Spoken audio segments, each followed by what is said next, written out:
We grow when we give. We grow when we give. We grow when we give. Nosotros crecemos cuando damos. We grow when we give. 与えるとき、成長する。 We grow when we give. Welcome to ROG, Return on Generosity. I'm your host, Shannon Cassidy. This podcast celebrates generosity at work, not financial giving valuable time, mutual respect, alternative perspectives, and genuine collaboration.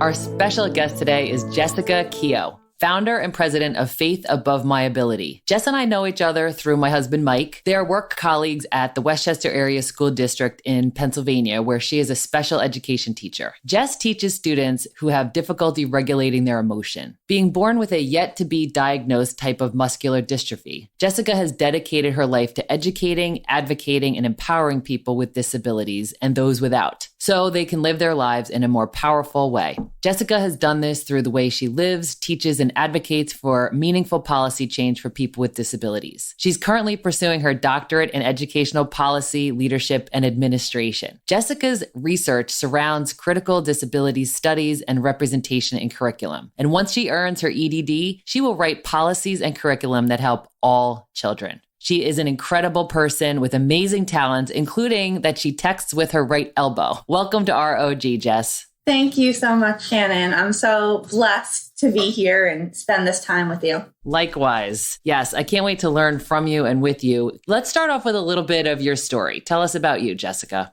All right. So I'm Jessica, and I am 32 years old. I was born with a physical disability, and despite going to some of the best doctors across the East Coast, they have not figured out what my disability is. It's not for lack of trying. They've done a lot of genetic testing, but just nothing has shown up. So it just really shows how intricate our DNA and RNA is, which is really cool. So that's part about me. And then, because of that and my disability, that's really the lens that I see the world through and how I navigate the world. And I created Faith Above My Ability because of my disability. And it took me, I'm 32, it took me a very long time, until I was 27 or 28, to figure out my purpose. And I'm not claiming I have it all figured out, because Lord knows I don't. I kind of always questioned why I have a disability, what's the purpose? And back in 2017, I went on a missions trip, and it just became very, very clear to me that my purpose is to educate people about disabilities and advocate for changes. And that's why I have one. That's incredible. Thank God for that, Jessica, because that's how any change happens, I believe, right? It's somebody who has a conviction and clarity of purpose and ambition and intelligence, right? You have a lot of gifts that you're bringing to bear here, and then you can implement the change. And the work that you're doing on your doctorate is yet another example of that commitment. So tell me a little bit more about your interests. What are some things that you find just fun to do? Well, I really find learning fun. I guess that's why I'm going for my doctorate. But I also enjoy spending time with my dog, and she's actually right next to me, spending time outside. I'm currently on the Chesapeake Bay looking out the window, and it's just gorgeous. So I love just nature and being outside. And of course, hanging out with friends and going out to eat now that things are starting to open up a little bit. Yeah, and I'm always up for trying something new and adventurous and figuring out a way to do it, because nothing that I do is probably, super typical, or how I do it isn't super typical, like texting with my elbow. Right. You invest a lot of your time and talent in educating people about people with disabilities. What are some of the key things that you think is important for people to understand? Well, I think it's important, first and foremost, to know that disability is normal, and it's a normal part of life. It can happen to anyone at any time. We're really just like everyone else. We just have to figure out how to do things differently. We're capable and worthy of, all the same things that able-bodied people do and are worthy of. We are great problem solvers because we live in a world that's not completely accessible. So we're constantly on the go trying to figure out how different things are going to work for us. And I just think, sometimes people have the stigma disability is, taboo and we can't talk about it. So I want people to talk about it because it is normal. And, whether you were born disabled or become disabled later in life from an accident or due to aging, it can happen to anyone. And if we talk about it, we can create that understanding that we're really just like everyone else. We just have to do things differently. Absolutely. That's so important. Thank you for teaching us that and reminding us of that. And, with your condition, your muscular dystrophy type, what are some of the ways that you have adapted to living life? What are some of the things that you do to be as adventurous as you are? That's really hard because people ask me that, and, it's just stuff that I have kind of done just because I needed to get it done. I guess the first thing that comes to my mind is I needed to figure out how to type on the computer. So when I was probably, third grade or whatever, I just picked up a marker and just started typing, using that as my finger.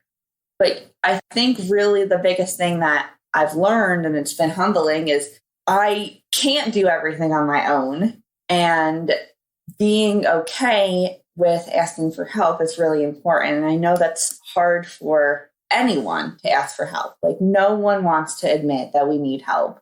And I think I have just been really humbled because the reality is I can't, even put my shoes on without help sometimes.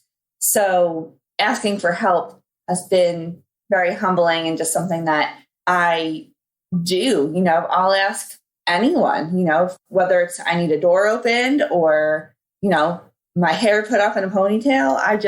I ask, and then I use it as a relationship building kind of thing. What kind of reaction have you gotten from people? Do you find that most people are really eager and willing to help? And what kind of reactions have you gotten in general? I would say most of the time people are really just oh, sure, I'll help you out. And they don't think twice about it. There are definitely some times where I've gotten a quick pause or a weird look, why is she asking me to take the ponytail holder out of her hair? And then I think they realize oh, she needs help doing it. So I think most of the time, people are just really fine with offering to help. And, I'll take all the help I can get. For sure. I think you're right. The term humbling is a good word. And it's also a reminder that all of us struggle with asking for help. And you have overcome that in some cases when you really need it. And I'm sure that it is, like you say, it's a great relationship builder, a way for you to connect with people. So in light of educating and helping all of us to understand a little bit more about the realities and the sensitivities, what are some things that you could teach us about language and empathy and compassion for those with disability? So I think, the first thing is what I said before, just remembering, we're also humans and we have the same basic needs and wants as everyone else. So keeping that in the forefront of your mind is really important. We're not different in that way. But I think it's important too, because I'm out and about all the time. And sometimes I just get strange or weird comments and, things oh, well, what's wrong with you? And it's completely fine to be curious. We're curious humans and, that's just our nature. But watching how you word things is really important. And I'm an adult, so I have tough skin. I've heard it all, but I don't want my students to be confronted with weird questions well, what's wrong with you? Or what happened to you? Because the reality is nothing happened to us. We were made just the way that we're meant to be made. And it just happens to look different than, the person asking the question. the other thing I want people to know is giving people with disabilities the choice to be included. And we can choose if we want to be included. And that can look like, hey, how can I get you into this bar? It's, we're going out with friends tonight. We want you to come. It has a step, and just having that conversation, or, giving people the choice if they need help or not. I think a lot of people are very kind and eager to help, but sometimes I want to do it on my own because I ask for help all the time. So if I'm doing something and it looks like I'm having a hard time, it probably just looks like I'm having a hard time because I'm just doing it differently. So not being of course I'll take the help, but just asking, I guess, before automatically oh, let me do this for you.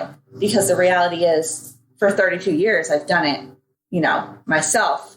And I don't need someone to kind of come in with a cape and oh, I can do this better than you. Let me do it for you. Does that make sense? So much sense. And that's really helpful. And so that, way to be inclusive and to be thoughtful and proactive, not just we're going out to a bar tonight. Do you want to come? But really thinking about the entry and the environment that is and how difficult of a thing that could be and that willingness to help. And then you could decline or accept the invitation. And then that thoughtfulness about letting you do things for yourself, but asking if you need help. And I remember recently seeing an individual at a bar. He was in a wheelchair and he was drinking a Heineken and he was almost done. And I honestly I didn't know how to handle it. So I wanted to communicate with him, but I didn't want him to think that I was looking at him just because he was in a wheelchair. So when I went to the bar to get a drink, I ordered a Heineken and I handed it to him and he said, thank you. And I got to meet him. I shook his hand and then I just walked away because I wanted him to feel like everybody else. Right. So what's the right thing to do? You're saying don't go out of your way to be overly helpful because they've been living their life fine without you, but also you're human, you have human needs, you want to be included, you want to belong. And so just striking up a conversation just like you would with anybody else, right? Yeah. Just, the example you just gave, hey, I like Heineken too. And, have a quick conversation about it, right? You're not you were just trying to make that connection and that relationship, that initial, hey, you're cool. I would love to chat with you for a second. And no, it's not because you happen to use a wheelchair. It's just, I like your vibe kind of thing. And, just making that connection. And that's really I neglected to say this earlier. When people say things to me what's wrong with you? Or let me help you, and kind of become a little overbearing, maybe. I think it really comes from a place of, I just want to make that connection, right? As humans, we all seek connection. And so I don't ever think it's from, whether it's worded a way that I would word it or not, the question or comment. I really think it's just from a place of seeking that connection, because that's all ultimately what we all want. And so that's how I've been learning to look at things. When we come back, Jessica will share a mantra she lives by.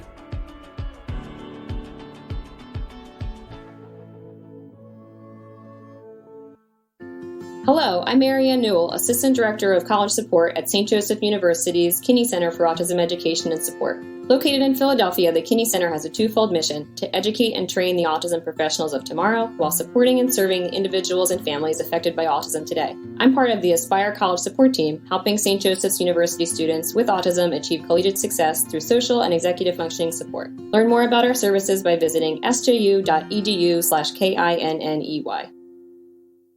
And we're back with Jessica Keogh, founder and president of Faith Above My Ability and special education teacher at the Westchester Area School District. I mean, I fully believe it's, one of the quotes or mantras that I live by is, we are all a mosaic of gifts. And this, so when I'm working with my students and they're like, oh man, I'm dumb, or, oh yeah, I have this because I'm stupid. No. You were made just the way that you are meant to be made. And that's what I say, because I can go into how God creates us differently, but I have to navigate that very, very carefully in a classroom. So I just say, you are made the way that you are supposed to be made.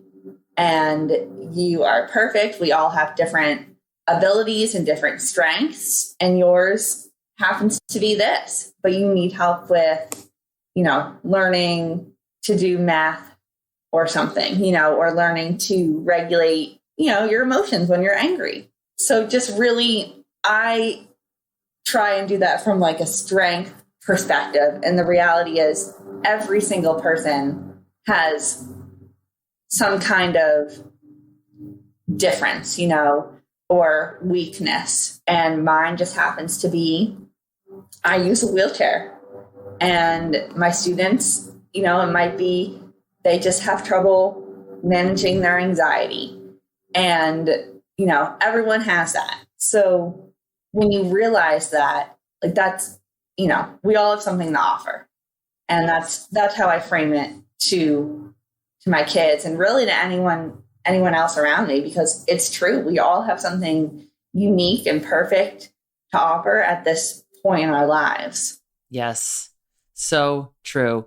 And worthy of opportunities, right? Worthy of being included, worthy of job opportunities, relationship opportunities. So thinking about generosity at work, what are some ways in which you have witnessed, experienced, or participated in generosity at work? One of the things that I thought of recently was I was an hour late for work because somebody parked in the lines and I couldn't get off the sidewalk, couldn't, get my wheelchair ramp down. And I just, called my principal and I said, I'm going to be a little late. I'm waiting for, this person to move their car. So I just think I work in a very understanding community where they're like, oh, of course, like there's nothing Jess can do about this situation other than what she's currently doing. And I just think that's, I think that's very generous and kind and empathetic, and I appreciate it. And then even, I have the best coworkers. I mean, they think about like things sometimes that I don't even think about. Like I was out for lunch the other day with coworkers and I was trying to figure out what I was going to eat because I'm not the most graceful eater. And my coworker just like looked at me when I ordered that food and I was like, oh yeah, I need to ask them to cut it up in the back. So just like providing those little reminders without being like, oh, Jeff, how are you going to do that? And I just think even with my students, like my students are so generous. They love to help, and I think that's great because it makes them feel good too.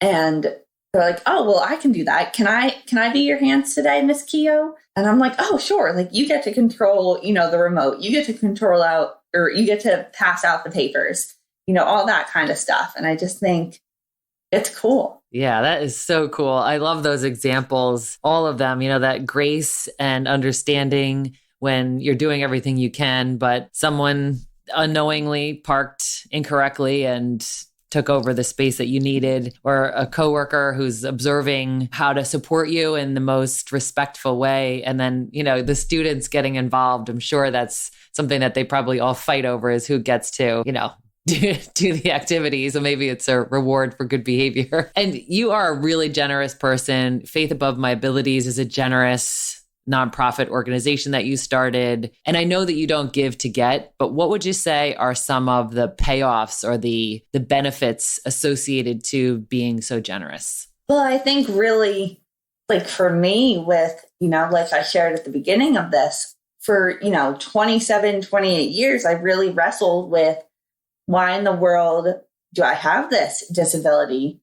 And when I was able to figure out like my divine purpose and start Faith Above My Ability, I think the most rewarding part is having people reach out to me or like, hey, Jess, can I run this by you? Because I'm also going to be a teacher. And they said this because I'm in a wheelchair and I can't do this or I can't do that. So I think really the most rewarding part is just, I have some of the best friends that I've never even met in person. And it's through like Faith Above My Ability and other, organizations that I'm involved in. And other people who just like reach out to me and say like, hey, your story that you wrote on your blog or that you shared here is really impactful. And it encouraged me to write my own story. I had that happen a couple months ago and it was just a story I wrote. And this person wrote me a long, beautiful email and I like was in tears.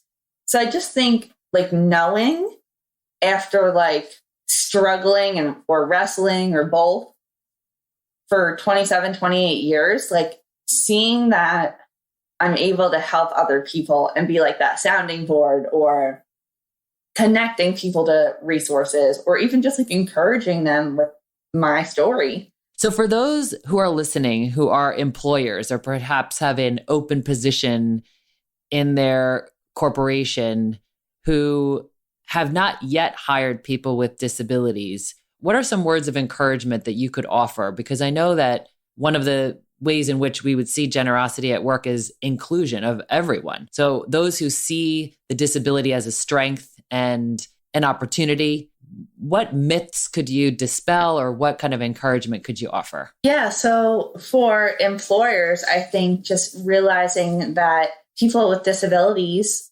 have unique strengths. And like I said, we really are some of the best problem solvers and very dedicated workers. So working really hard is just something that we're used to because we've had to do it our entire lives. And that carries over into the workplace. It's not, I think some people have this misconception that people with disabilities are lazy and don't want to work. And that's not true. Like we want to contribute to society. We want to work and we are very hardworking. And I think like for employers, just know that we have been hardworking our entire lives, whether it's, professionally or personally or whatever, socially. So I think that's helpful. And then just seeing it from like the strength perspective. I mean, I remember my first teaching job, prior to that, I went on many, many interviews and I wasn't sure how to bring up the whole disability part. I mean, it was very obvious. I would reach my hand out to do that whole,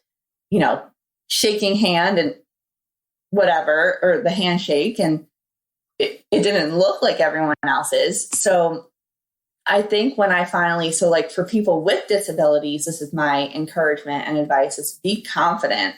And, some people cope with it by like joking or being humorous.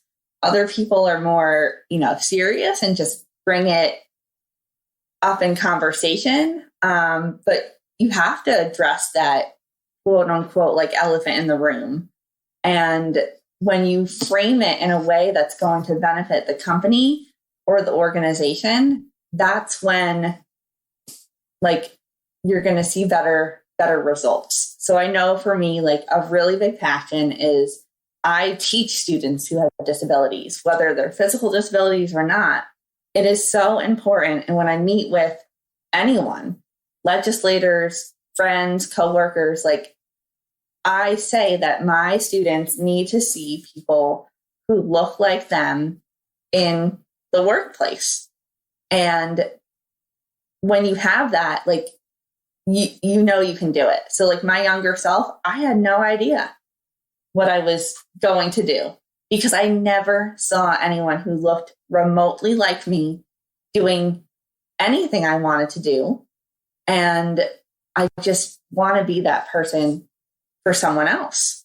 That says it all. Take that in, everybody. That says it all. And so those who are living with a disability, take that encouragement that, even if you can't see it, you can still be it. And for those who are hiring positions, to recognize these strengths and to bring it up. If the candidate is not in a position to be comfortable bringing it up either in a humorous way or in a matter-of-fact way, have that courage of addressing the issue or, what could we do to support you in this organization, or however you could do it in a way that's fair and not uncomfortable, right? Yeah, that says it all. So where can people get more information, Jess? Where would you direct people who are curious to learn more about you and about supporting people with disabilities? Well, I will, of course, direct people to the nonprofit that I founded, Faith Above My Ability. And we have our website, faithabovemyability.org. And we have a bunch of events that we're always hosting, community groups for people with disabilities, parents of children who have disabilities, men with disabilities, because I know that's something, that's needed, and having that community and sounding board. So faithabovemyability.org, and we have our Instagram, which is also Faith Above My Ability. We're on Facebook. We're on Twitter, not super active on Twitter, but definitely Instagram, Facebook, our website, are places to go. And we love educating. I mean, that's what we do. And each person on the board has, a very personal connection to disability. Excellent. Thank you for investing your time. Thank you for sharing part of your story, for encouraging us, for supporting us, and really for being you, for being the bright light that you are in the world, Jess. I'm so grateful for you. Thank you, Shannon. I'm so glad we had this time together.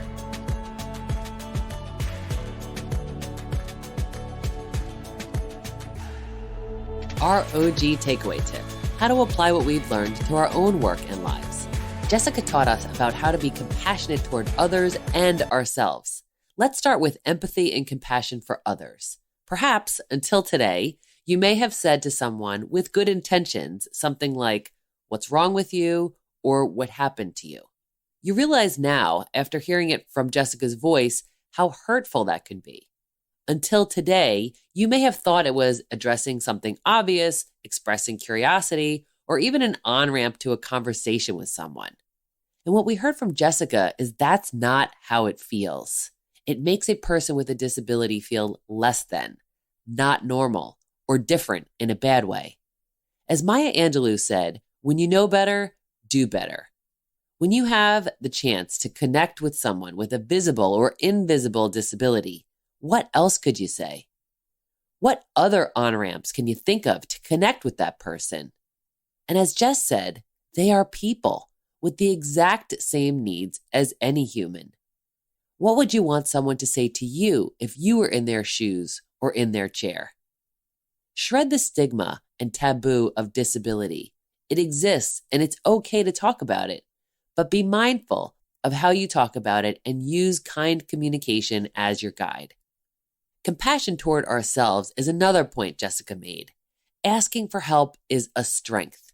When you need help, how willing are you to ask for it?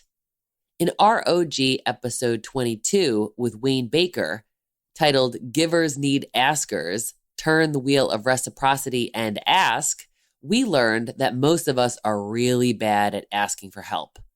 If we don't, we rob others of the opportunity to be a giver. So this week, think about how you could be more generous by asking for help when you need it. And then lastly, recognize your natural talent. What are your strengths and gifts?